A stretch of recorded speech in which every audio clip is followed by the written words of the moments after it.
Iran's defeat is America's retribution for every American loss to Iranian terror, especially those brave troops killed by Iranian-made roadside bombs in Iraq that my generation knows so well, and for the suffering their regime has inflicted around the world. Somewhere deep in the rugged coastal mountains above the Strait of Hormuz, a sound, not thunder. Two massive blacked-out helicopters, flying low, flying fast, flying dark, cutting through hostile airspace without a single radio transmission. No one was supposed to see this mission. No press, no announcement, no warning.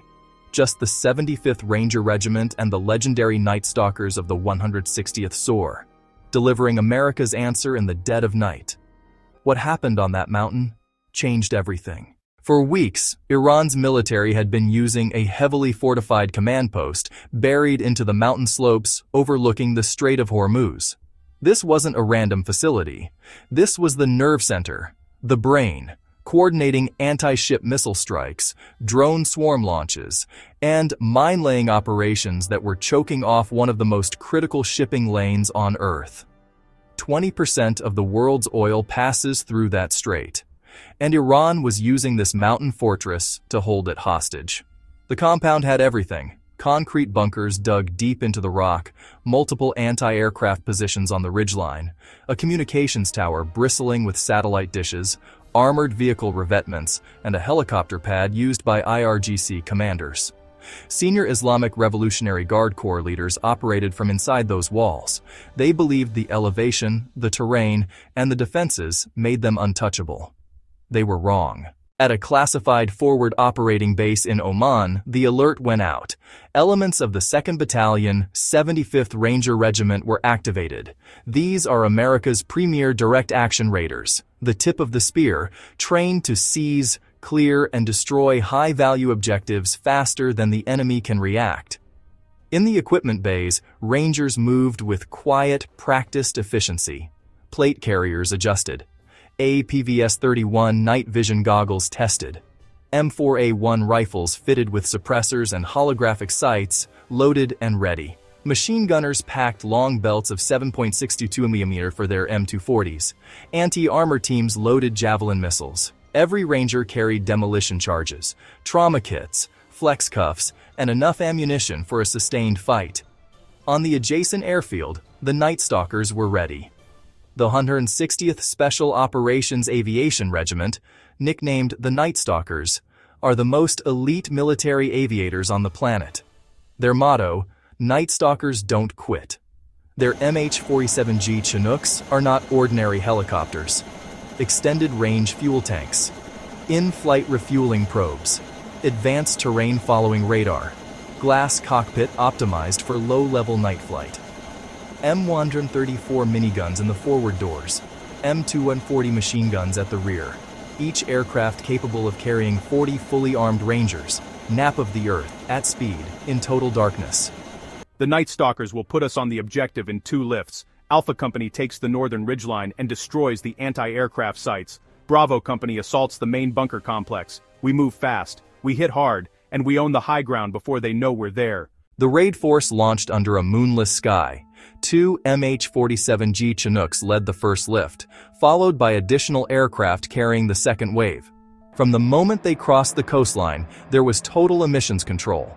No radio, no navigation lights, just the terrain-following radar guiding the pilots through the mountain corridors at treetop altitude.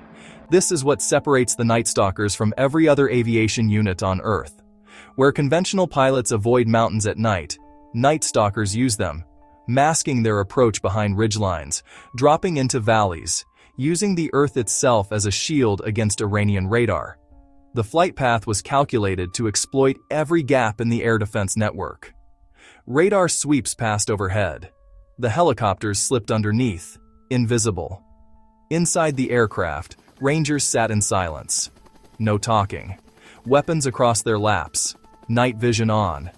Every man locked in, mentally running his assignment one more time. The mountain grew larger in the pilot's screens. The objective was minutes away. As the lead MH-47Gs crested the final ridge, the pilots executed a hard flare, bleeding speed. and descended fast into a small clearing just below the command post. Ramps dropped. Rangers poured out. No hesitation. No confusion. Pure, rehearsed aggression. Immediate security was established in seconds as the helicopters lifted back off to orbit nearby, ready for the exfil call. The second lift arrived moments later, delivering more troops and the heavy weapons teams. Within 3 minutes, over 200 Rangers were on the ground and moving uphill in the darkness toward their objectives. The Iranians had built that command post, assuming no ground force could reach them on that mountain at night. The Night Stalkers just made the impossible possible. Now it was the Rangers' turn. The assault hit the Iranian command post like a storm. Alpha Company scaled the northern ridgeline and engaged the anti-aircraft positions with Javelin missiles and accurate machine gun fire, silencing every threat in seconds. The guns that were supposed to protect this fortress never got a chance to fire. Simultaneously, Bravo Company reached the main bunker entrance. Explosive charges, breach, flashbangs. Rangers poured inside, moving room to room with suppressed weapons and total night vision dominance. The Iranian guards, many still disoriented, were neutralized before they could mount any organized resistance. In the central command room, senior IRGC officers were caught mid-action, frantically trying to destroy documents and wipe servers as the boots hit the floor. They didn't make it. A short, fierce firefight erupted near the communications tower, but the Rangers' superior fire discipline and night vision gave them an insurmountable advantage. It was over quickly. Key IRGC leaders were captured alive. Technical specialists moved in immediately, pulling intelligence from servers, documents, and communications equipment. Maps of minefields, drone operating procedures, targeting data. The entire assault lasted less than 45 minutes. The command post belonged to the United States Army. Seizure is only half the mission. Exfiltration is where it gets dangerous. Demolition teams moved fast, setting charges on remaining missile guidance systems, communications arrays, and any equipment the enemy could use again. Security elements held the perimeter while intelligence teams finished their exploitation. Then the call went out. Birds inbound. The Night Stalker, MH-47Gs came back in low and fast, ramps already dropping before the skids touched the ground. Rangers loaded captured high-value detainees and intelligence packages in a controlled, rapid sequence. Then they lifted away into the early morning sky. Behind them, the charges detonated. What Iran had built as a protected, elevated command node, hardened, fortified, and presumed unreachable, was now a smoking ruin. A small Ranger security element remained to hand the site over to follow-on conventional forces. The Night Stalkers had delivered them in. The Night Stalkers brought them home. Mission complete. The strategic consequences of this single raid were immediate. The Mountain Command Post had been the regional brain for Iran's anti-shipping campaign. With it gone, its leaders captured, its equipment destroyed, its intelligence seized, missile coordination across the Central Strait collapsed.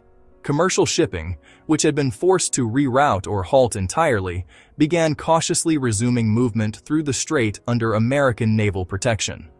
The captured intelligence was equally devastating to Iran's remaining operations. Detailed minefield maps, drone coordination frequencies, targeting packages for anti-ship missiles. Everything the IRGC had built to control those waters, now in American hands. Back at the forward operating base, C-17 Globemasters touched down carrying reinforcement troops and fresh supplies. The campaign was not over, but its momentum had decisively shifted. We took their eyes and their voice tonight. The high ground is ours. The waters below are safer because of it. One raid, one night, enormous consequences. But this is not the end of the story. It's the beginning of what comes next.